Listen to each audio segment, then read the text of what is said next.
प्रणाम सभी लोगों को। कुछ तकनीकी कारण से फेसबुक ने मेरा ये जो अभी चल रहा था लेक्चर वो बंद कर दिया। अभी मैं फिर से पार्ट 2 शुरू करता हूँ। मैं आप लोगों को अभी ये बता रहा था कि बहुत ज़्यादा नमक वाला चीज़ें खाया जाता है, कुरकुरे का सेवन बहुत ज़्यादा किया जा रहा है, उसके बाद में अचार का सेवन किया जा रहा है, तो बच्चों को अच्छा सा पोषक चीज़ नहीं मिल पा रहा है और उसकी वजह से बहुत सारा प्रॉब्लम हो रहा है कि आजकल बच्चे जो है ना कुपोषित हो जा रहे हैं। और पित्त प्रकोप भी बहुत ज़्यादा हो रहा है। चाट मसाला और ये सॉस का सेवन बहुत ज़्यादा किया जा रहा है, ऐसे मसालों का सेवन किया जा रहा है जिससे पित्त का प्रकोप बहुत ज़्यादा बढ़ जाता है। तो उष्णता बढ़ जा रही है बहुत ज़्यादा, और पित्त का और रक्त का आश्रय से संबंध हो जाता है। इसकी वजह से रक्त धातु पे विकृत परिणाम हो जाता है, और वह जो विकृत रक्त है वो बालों के जड़ तक जाके, और वहाँ पे बालों के जड़ के पास ना क्या ऐसे छोटे छोटे से फोड़े फोड़े आ जाते हैं। और उसी तरह से बालों को कंघी करते टाइम पे भी बहुत ज़्यादा दर्द होता है, मतलब जिसको बोलेंगे केश शूल। बालों को ऐसे थोड़ा भी हिला दिया ना तो बहुत ज़्यादा दर्द होता है, ऐसा तकलीफ होता है। फिर बाल जो रहते हैं वो सूखे पड़ जाते हैं, वहाँ का स्काल्प जो है वो सूखा पड़ जाता है, और वहाँ पे डैंड्रफ बहुत ज़्यादा पड़ जाता है। ऐसे समय में हमें जब भी चिकित्सा करना है तो पित्त प्रकोपक आहार विहार का पूरी तरह से सेवन बंद करा देना है। जैसे कि अम्ल रस का, क्षार का सेवन कराना, रात्रि जागरण कराना, फिर करना, उसके बाद में चाय का सेवन, फिर अजीर्ण में भोजन करना, अम्ल रस का, लवण रस का ये सेवन करना, ये सब हमें बंद करा देना चाहिए। और अति विचार, एक ही चीज को बार बार सोचते रहना, लोग ना व्हाट्सएप वगैरह पे दिन भर एक ही चीज बार बार देखते रहते हैं, बार बार सोचते रहते हैं। अति विचार करना, मानसिक स्ट्रेस, फ्रस्ट्रेशन, डिप्रेशन, ये सबसे हमें पेशेंट को निकालने का कोशिश करना चाहिए। तो इससे क्या होता है कि रस धातु जो रहती है वो अच्छा बनती है, रस धातु अच्छा बनती है, रक्त धातु अच्छा बनती है, तो बाल जो रहते हैं और त्वचा जो रहती है वो बहुत अच्छी हो जाती है। और ऐसे में हम लोगों को मध्य वय जो रहता है, जो युवा अवस्था रहती है उसमें बाल झड़ने का प्रॉब्लम ज़्यादा दिखता है। बच्चे जो रहते हैं उतना स्ट्रेस में नहीं रहते हैं, और वृद्धावस्था में भी उतना स्ट्रेस नहीं रहता है। लेकिन युवा अवस्था, मध्यम अवस्था में, मध्यम वय में बहुत ज़्यादा ये बढ़ जाता है। तो हमें ना धात्री सिद्ध घृत, क्योंकि आमलकी का मैं बात बता रहा हूँ तो आमलकी सिद्ध घृत का प्रयोग करना चाहिए। उसी तरह से धात्री चूर्ण का प्रयोग करना चाहिए, धमासा का क्वाथ का प्रयोग करना चाहिए। तो इससे बालों का झड़ने का प्रॉब्लम जो है वह सॉल्व हो जाता है। इसी तरह से तीसरा द्रव्य अस्थि मज्जापाचक में आता है, तो उसका नाम है मुस्ता। मुस्ता जो रहता है वो शीत वीर्यात्मक द्रव्य रहता है, और ये कषाय तिक्त गुण युक्त वनस्पति रहती है, और यह कृमिघ्न कार्य करती है, कृमि को मारती है। क्योंकि बालों के झड़ने में ना कृमि का भी बहुत ज्यादा रोल रहता है। अगर पेट में अगर कृमि है, उसमें कफज कृमि हो सकते हैं, पुरुषज कृमि हो सकते हैं, रक्तज कृमि हो सकते हैं, तो हमें कृमि की चिकित्सा भी करनी है। तो मुस्ता है वो कृमिघ्न है, क्लेद का नाशन करता है। आप लोगों ने देखा होगा कि मुस्ता, नागर मोथा जो है वो ऐसे दलदली वाले पानी में उत्पन्न होता है, और वो पूरा दलदल का पानी को सोख के अपने आप को बढ़ाता है। तो ये क्लेद नाशक रहता है। बहुत सारे क्लेद जन्य संप्राप्ति रहती है, जैसे कि कुष्ठ हो गया, या फिर बहुत सारे पीसीओडी वगैरह कंडीशन रहती है, स्त्रियों का जो मेंसेस का प्रॉब्लम, उसमें मुस्ता का प्रयोग जरूर किया जाता है। तो मुस्ता जो रहता है वो क्लेद को शोषण कर देता है, तो बहुत बढ़िया काम करता है। तो मुस्ता जो रहता है वह खालित्य में बहुत अच्छा काम करता है। इसी तरह से अगर पेशेंट को बालों की उधर बहुत ज़्यादा खुजली हो रही है, बालों में खुजली हो रही है बहुत ज़्यादा, इसी तरह से डैंड्रफ है, तो मुस्ता का प्रयोग बहुत अच्छा हो रहता है। और यह क्या करता है कि यह मुस्ता का सेवन करते हैं तो ये पसीना अच्छे से लाती है, स्वेदवस्त्र स्त्रोत को खोल देती है, तो उससे पसीना निकल जाता है। जब पसीना निकल जाता है, मतलब क्लेद शरीर का निकल जाता है पसीने के द्वारा, तो उससे ना बालों का जो मल निकल गया, तो उससे फिर क्या होगा कि मल जब निकल गया तो बालों का पोषण अच्छे से होने लगेगा। उसी तरह से ये कंडुग्न भी है, क्योंकि क्लेद को दूर कर देता है, तो खुजली का प्रॉब्लम है वो सॉल्व हो जाता है। कंडू क्यों होता है? जब कफ दुष्टि हो जाती है और क्लेद बहुत ज्यादा हो जाता है त्वचा के अंदर, तो खुजली खुजली खुजली बहुत होने लगती है।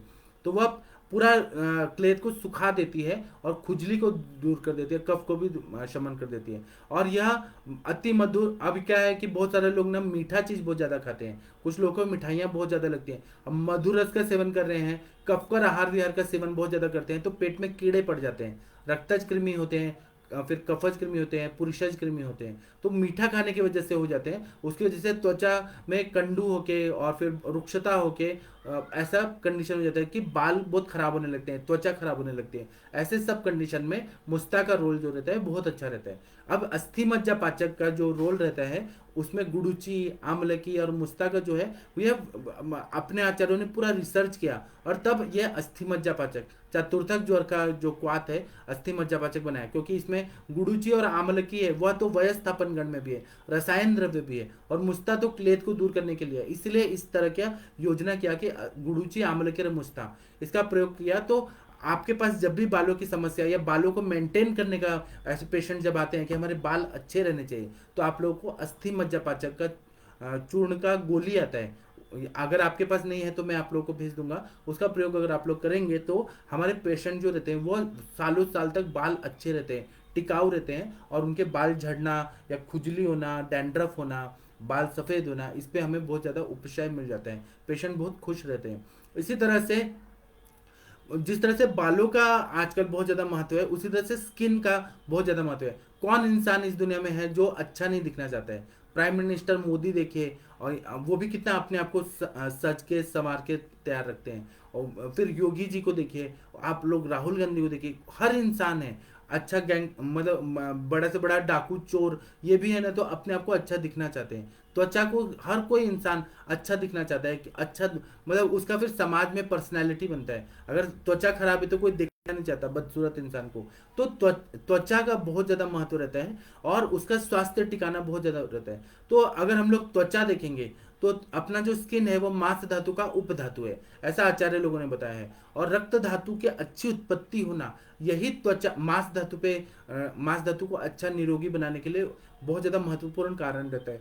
अगर रक्त धातु खराब रहेगा तो फिर मांस धातु अच्छा नहीं बनेगा, और मांस धातु खराब रहेगा तो मांस का उपधातु जो त्वचा है वो अच्छा नहीं रहेगा। तो पेशेंट को ना हर समय इन्फीरियरिटी कॉम्प्लेक्स रहेगा कि हमारी त्वचा अच्छी नहीं है, हमें सुंदर दिखना है, हमें मतलब स्मार्ट दिखना है, हैंडसम दिखना है। पुरुषों में ऐसा रहता है, स्त्रियों में ब्यूटीफुल और क्यूट दिखना है, ऐसा रहता है। तो रक्त धातु, और रक्त धातु अगर अच्छा रहेगा तो आर्तव भी अच्छा रहेगा, मेंसेस भी अच्छा रहेगा, रस और रक्त अच्छा रहेगा तो आर्तव अच्छा रहेगा, तो मेंसेस का भी प्रॉब्लम अच्छा रहेगा, और सुप्रजा को भी वो अच्छे से वो उत्पन्न कर सकती है, संतति भी अच्छी हो सकती है। तो रक्त पे बहुत ज़्यादा महत्व रहता है, इसलिए रक्त पाचक का मैं अभी महत्व बता रहा हूँ, जो स्किन को और हेयर्स के लिए रक्त का कितना ज़्यादा महत्व रहता है। और धात्वग्नि अगर अच्छी नहीं रहेगी, रक्त की रक्त धात्वग्नि अगर अच्छी नहीं रहेगी तो त्वचा भी अच्छी नहीं रहेगी, स्किन भी अच्छा नहीं रहेगा। हम लोग ऐसे देखते हैं कि रक्तम जीवित स्थिति, सारे शरीर में रक्त ही जीवनीय कार्य करता है, जीवन कार्य करता है, तर्पण कार्य, मतलब पूरे सभी धातुओं को पोषण देने का कार्य करता है।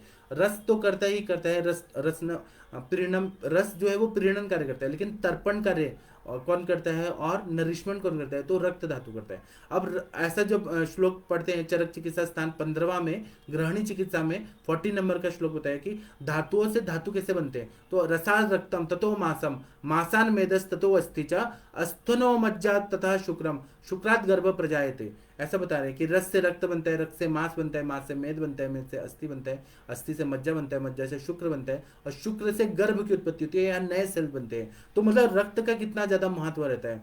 और जब त्वक दुष्टि होती है, त्वक वैवर्णता होता है, मतलब त्वचा का कलर चेंज होने लगता है, वहाँ भ्राजक पित्त की दृष्टि होने लगती है, पीड़िकाएं उत्पन्न होने लगती है, कार्ष्ण्यता होने लगता है। तो रस और रक्त का धातु जो परिपोषण क्रम है वो बिगड़ जाता है। और रक्त धातु का कार्य जो रहता है वह त्वचा को वर्ण देने का रहता है, क्योंकि पित्त का और रक्त का आश्रय से संबंध है, और भ्राजक पित्त अगर खराब होगा तो उसका कार्य जरूर रहेगा कि वैवर्णता आ जाती है। तो और फिर त्वचा जो रहती है निस्तेज हो जाती है, रुक्ष हो जाती है, बहुत ज़्यादा ड्राइनेस आ जाता है, यह रक्त विकृति के वजह से हमें दिखाई देने लगता है। तो त्वचा का कार्य अगर हमें अच्छा करना है और त्वचा को मेंटेन रखना है हर समय, तो आयुर्वेद में इतना बढ़िया बताया ऋषि मुनि लोगों ने। ऋषि मुनि जो थे वो दिव्य दृष्टि से सब कुछ देख लेते थे, और उनसे वनस्पतियाँ बात भी करती थी। तो उन्होंने 5 द्रव्य बताए जो रक्तपाचक, सतत ज्वर का जो चिकित्सा है वह ऐसा बताया है। सतत ज्वर में जो रक्त धातु का ज्वर रहता है, जो 24 घंटे में एक बार आता है, और आपके पास जब भी स्किन के पेशेंट आते हैं तो उनको जरूर पूछिए कि आपको ऐसा बुखार आया था क्या कि 24 घंटे में एक बार रहता था। तो पेशेंट हाँ बोलेंगे, क्योंकि वहां पे सतत ज्वर का संप्राप्ति भंग नहीं हुआ गया, ज्वर तो चला गया लेकिन अंदर रक्त व स्त्रोतस की दृष्टि है, रक्त धातु की दृष्टि है, रक्त व स्त्रोतस की दृष्टि है। तो इसमें रक्त पाचक का प्रयोग करने से त्वचा के रोगों में बहुत अच्छा फायदा हो जाता है। स्किन डिसऑर्डर, जो लोग अच्छे भी दिखते हैं अगर वो रक्त पाचक की गोली रोज खाएं, 2-2 गोली सुबह शाम, तो बहुत अच्छा फायदा हो जाता है। तो रक्त पाचक जो है ऐसा बताया कि पटोलम सारिवा मुस्ता पाठा कटु रोहिणी। अब इसमें 5 द्रव्य है, वो क्या क्या है, तो पटोल है, सारिवा है, मुस्ता है, पाठा है और कुटकी है। ये 5 द्रव्यों को हम लोग रक्तपाचक ऐसा मानते हैं। अब इनका कार्य क्या होता है, रक्तपाचक को समझना बहुत जरूरी है। रक्तपाचक का कार्य किस तरह से त्वचा में होता है, केवल हम त्वचा को ध्यान में रखते हम बात करेंगे। तो पटोल जो है वो तिक्त रसात्मक है, मधुर विपाकी है, रुक्ष गुणात्मक है। रुक्षत्व की वजह से ये क्लेद को दूर कर देती है। अब रक्त में अगर बहुत ज्यादा द्रवता बढ़ गई, पित्त का द्रवता उसमें चला गया है, तो वो द्रवता को पूरी तरह से ऑब्जर्व कर लेगी। और कंडू जो लक्षण है त्वचा में, त्वक कंडू जो है वह पूरी तरह से ठीक करता है। तो पटोल का यहाँ पर महत्व रहता है। जब भी स्किन प्रॉब्लम रहती है तो खुजली वाला प्रॉब्लम बहुत ज्यादा रहता है, तो खुजली, ईचिंग, इसको पटोल का प्रयोग। और रस पाचक में भी है पटोल, रक्त पाचक में भी है पटोल। तिक्त रस होता है, मधुर विपाकी होता है और रुक्ष गुणात्मक होता है। इतना रुक्ष नहीं होता है कि वायु का प्रकोप करे, लेकिन रुक्षता रहती है जो क्लेद को सुखा देती है, कफ को सुखा देती है। इसलिए त्वक कंडू में बहुत अच्छा महत्व रहता है। इसी तरह से दूसरा द्रव्य है तो सारिवा।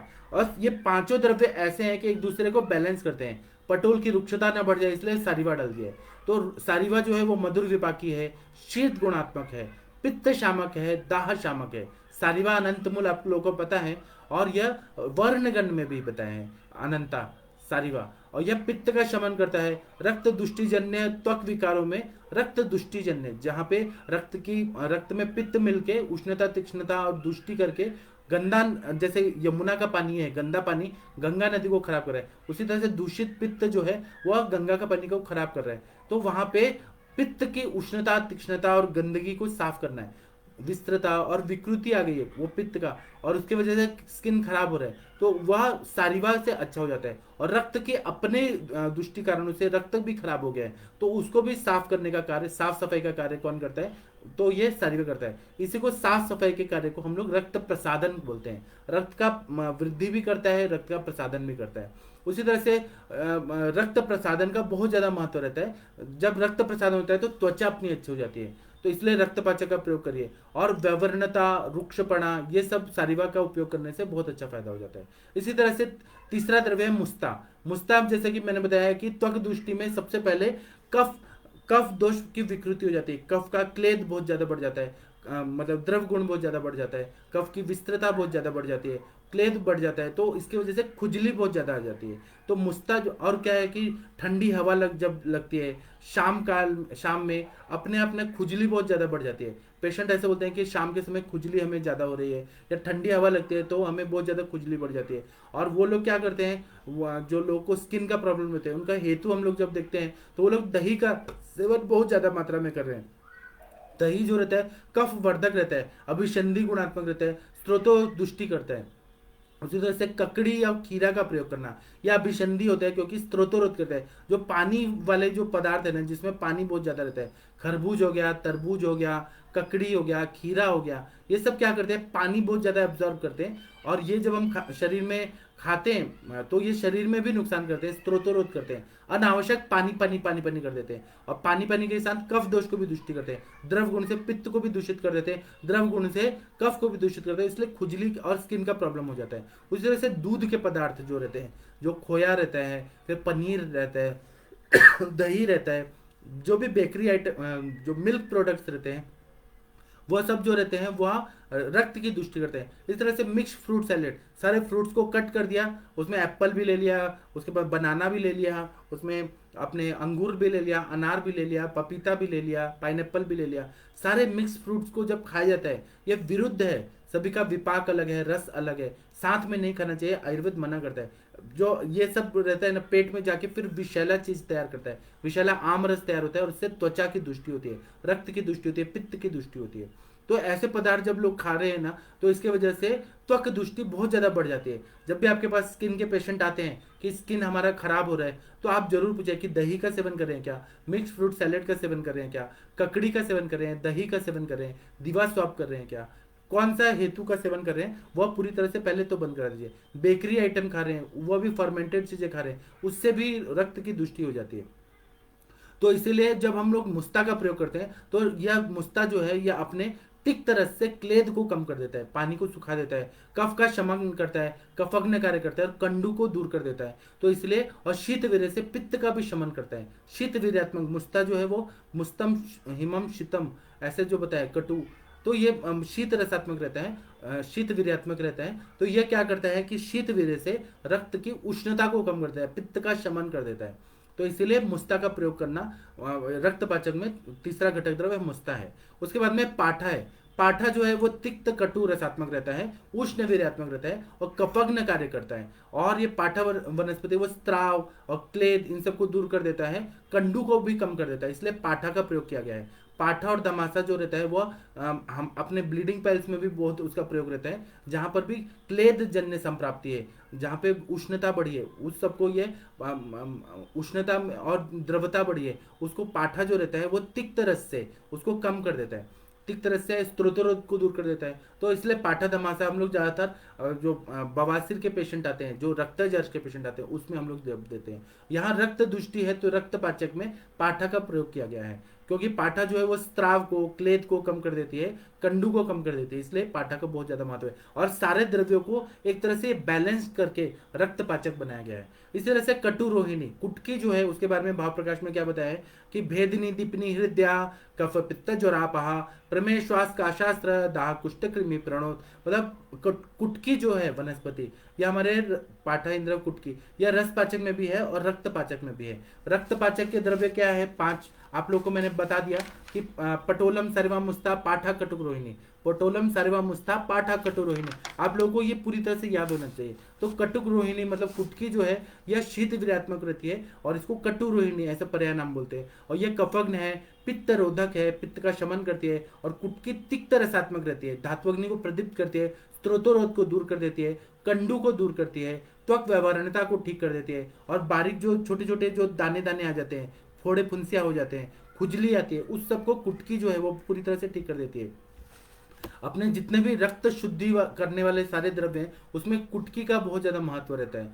आप लोग अगर साफी देखेंगे तो जो हमदर्द कंपनी साफी बनाती है उसमें कुटकी नीम जैसे द्रव्य हैं, क्यों डाला गया है? या फिर अपना लीवर Li52 है उसमें कुटकी डाला हुआ है, क्योंकि वो लीवर को भी अच्छा करता है, यकृत का कार्य अच्छा करता है, रक्त की दृष्टि को भी अच्छा करता है, रक्त को साफ करता है, इसलिए कुटकी का महत्व रहता है। इसी तरह से रक्त पाचक में सारे द्रव्य जो हैं वो क्लेद को कम कर देते हैं। और कुटकी जो है बारीक बारीक जो दाने दाने आए उसको ठीक कर देता है, पूरी तरह से सुखा देता है, क्योंकि क्लेद को सुखा देता है, पूरी तरह से हील कर देता है और खुजली को भी ठीक कर देता है। और रक्त पाचक के सारे द्रव्य जो है वो क्लेद को कम कर देते हैं, रक्त का प्रसादन करते हैं, कृमिग्न कुटकी भी कृमिग्न कार्य करती है, रुक्षता कम कर देते हैं और त्वक दुष्टि को ठीक कर देते हैं। तो इसी तरह से अस्थि मज्जा पाचक और रक्त पाचक सारे पेशेंट को हमें देना चाहिए, जिनको भी स्किन का प्रॉब्लम है, बालों का प्रॉब्लम है, स्किन और हेयर्स के जितने भी पेशेंट आते हैं सभी को हमें रक्त पाचक और अस्थि मज्जा पाचक का प्रयोग करना चाहिए।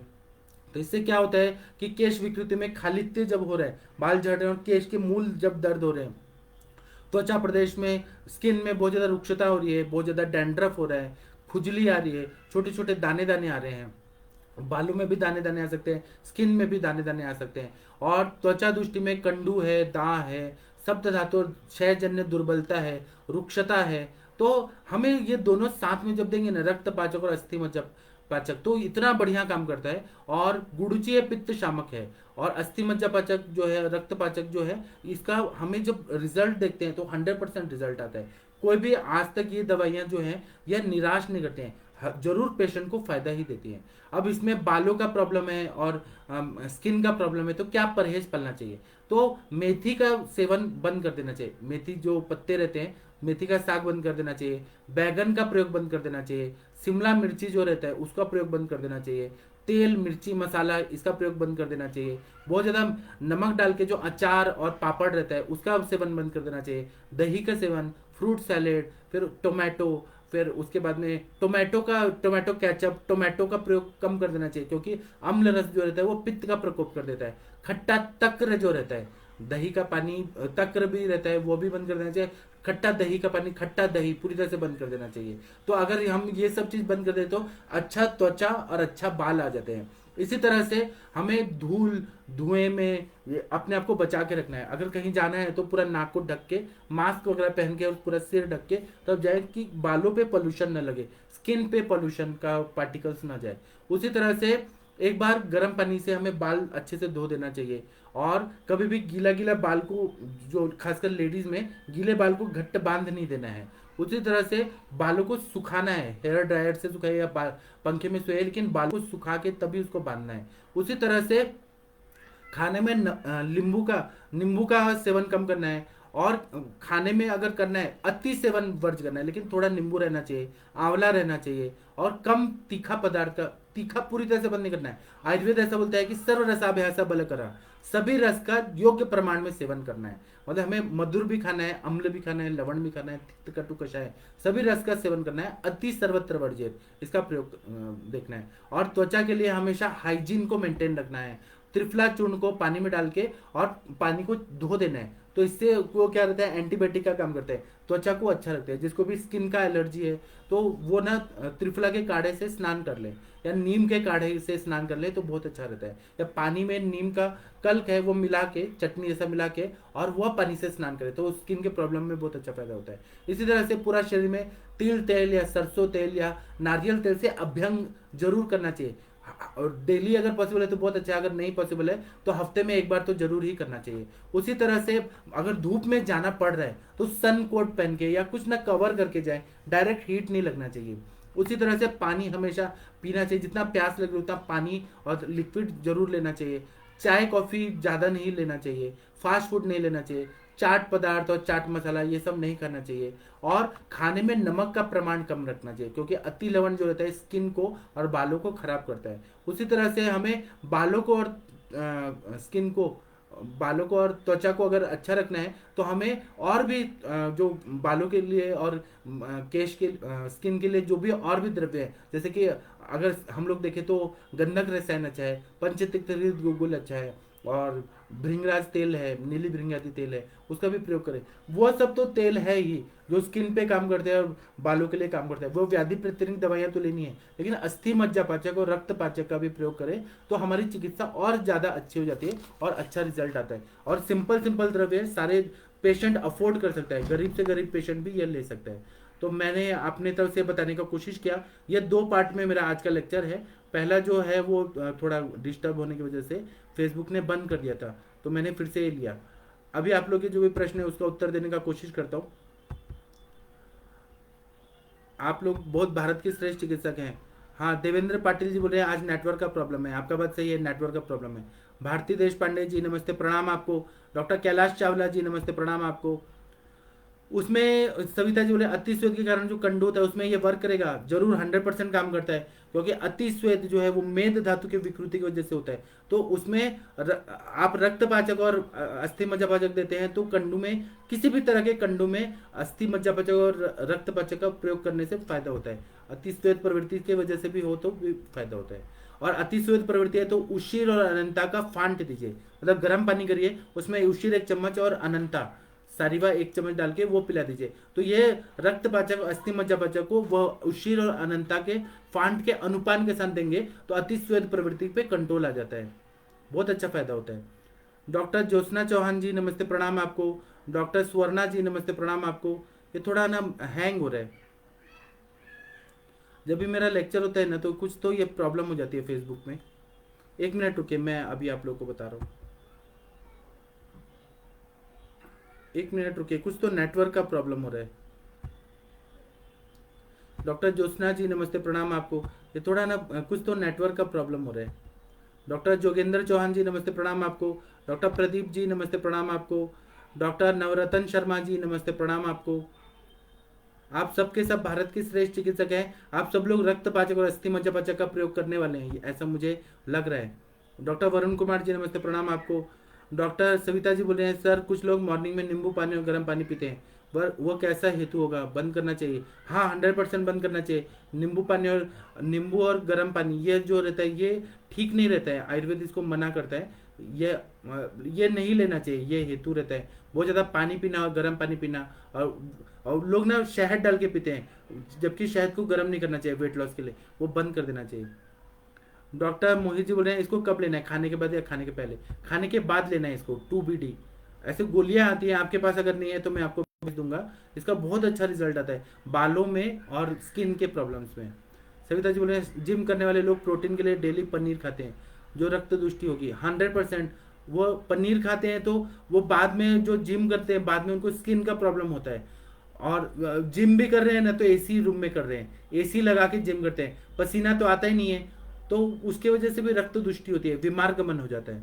शुभम जी बोल रहे हैं कि 5-6 साल से ग्रेइंग ऑफ हेयर्स के लिए अस्थि मज्जापचक कैसे यूज करें? 2BD की मात्रा में, एक गोली जो होती है एक रत्ती 125 mgm की आती है, 2BD की मात्रा में, 2 गोली सुबह 2 गोली शाम को खाने के बाद ले।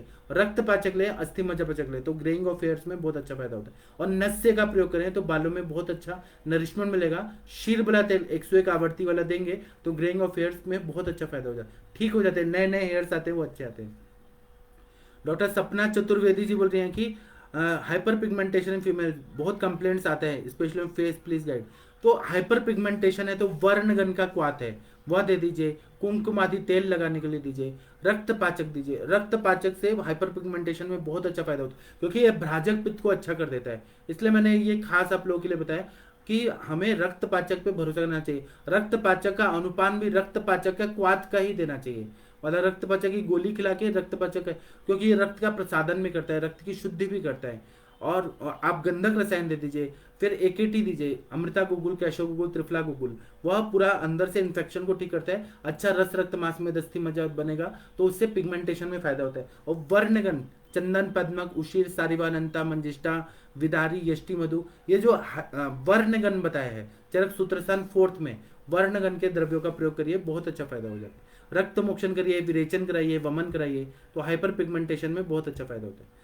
डॉक्टर योगेश्वर जी नमस्ते। अब डर्मेटोलॉजिस्ट, कॉस्मेटोलॉजिस्ट जो करते हैं वो करते हैं ऊपर से पूरा स्किन को साफ सफाई करते हैं, लेकिन वो स्थायिक नहीं होता है, हमारा परमानेंट इलाज होता है। अंदर से स्किन जो है वो निखर के आता है, इसलिए आयुर्वेदिक चिकित्सा बहुत अच्छा रहता है।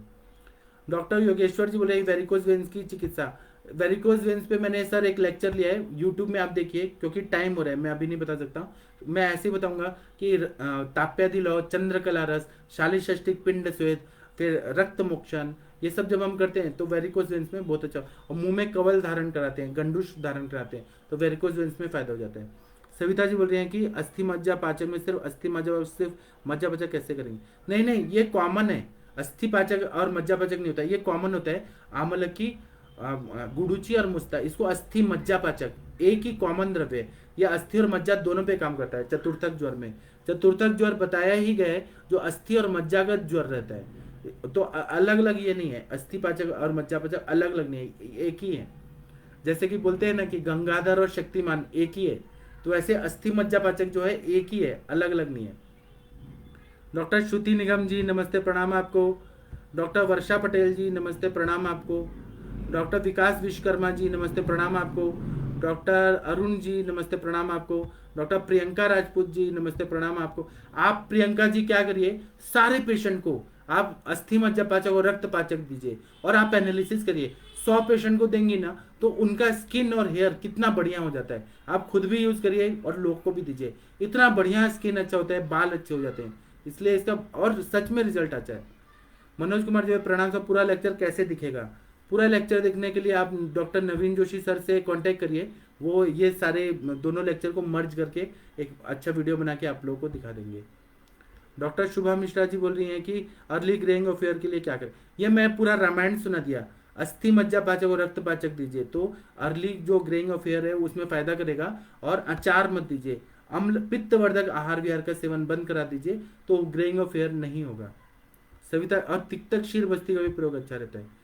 डॉक्टर सविता जी बोल रहे हैं कुछ पेशेंट का फेस का कलर बाकी बॉडी से हाइपर पिगमेंटेड रहता है तो भ्राजक पित्त की दृष्टि रहेगी क्या इसमें? क्या तो यही अस्थि मज्जा पाचक, रक्त पाचक, वर्णगन, गंधक रसायन, ये सब देंगे ना। वर्णगन का बस्ती दे दीजिए काढ़े का, तो वो पूरा कलर हाइपर पिगमेंटेशन जो सन बर्न रहता है तो वह पूरी तरह से ठीक हो जाता है। किसी किसी का अंदर का बॉडी गोरा रहता है लेकिन चेहरा धूप में जाने की वजह से काला पड़ जाता है, तो वर्णगन इसलिए बताया गया है कि वो भ्राजक पित्त को अच्छा करता है। और अस्थि मज्जा पाचक, रक्त पाचक स्त्रोतो दुष्टि को ठीक करता है, आम का पचन करता है, इसलिए इन सब का प्रयोग करने से फायदा हो जाता है।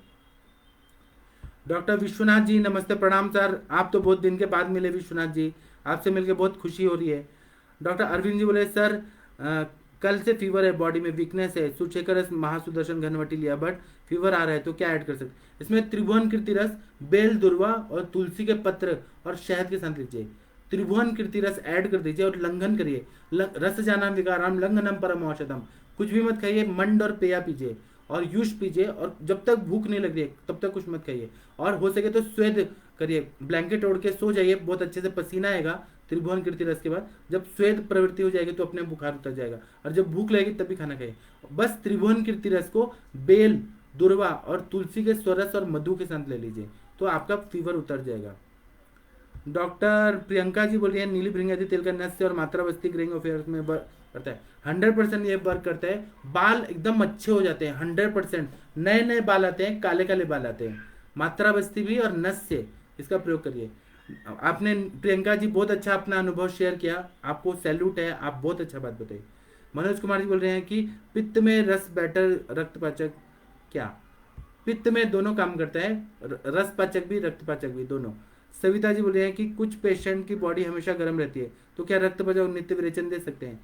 नो उष्ण तीक्ष्ण आहार, ठीक है आप दीजिए ना, उनको आप रक्तपाचक दीजिए और नित्य विरेचन दे दीजिए तो अच्छा रहेगा। लेकिन नित्य विरेचन दे रहे तो घृत पान जरूर कराइए, और महातिक्त घृत, पंचतिक्त घृत, महानिम्ब घृत, इसका प्रयोग कराइए। और उनको ना चंदन वाला लाक्षादी तेल से अभ्यंग कराइए तो बॉडी का जो हीट है वो कम होता है। और पायल जो है या चांदी के जो आभूषण है इसलिए पहनाया जाता था कि हीट कम हो, तो चांदी के आभूषण पहना दीजिए उनको रॉप पे, वो बहुत अच्छा रहता है। डॉक्टर उषा जी बोल रहे हैं grey hair treatment in young age, यही मैं अस्थि मज्जा रक्तपाचक बताया हूँ, पूरा लेक्चर सुनिए तो आपको सब समझ आ जाएगा। सपना जी नमस्ते प्रणाम आपको। डॉक्टर गौरव जी नमस्ते प्रणाम, थैंक यू आपका भी। डॉक्टर सविता जी बोल रहे हैं डोज और कितने टाइम क्या रहेगा?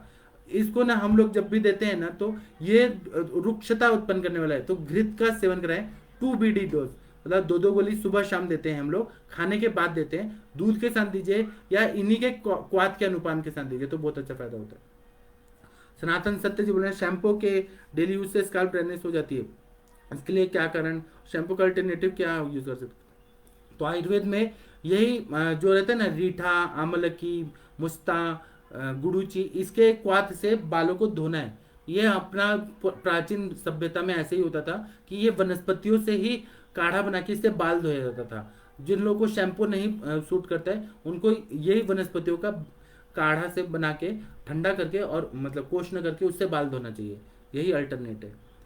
डॉक्टर जय लक्ष्मी जी बोल रहे हैं सर आपका गंधक रसायन से मुझे अच्छा रिजल्ट आया है खालित्य में। देखिए इन्होंने बताया गंधक रसायन से फायदा हुआ है, जय लक्ष्मी जी को फायदा हुआ है।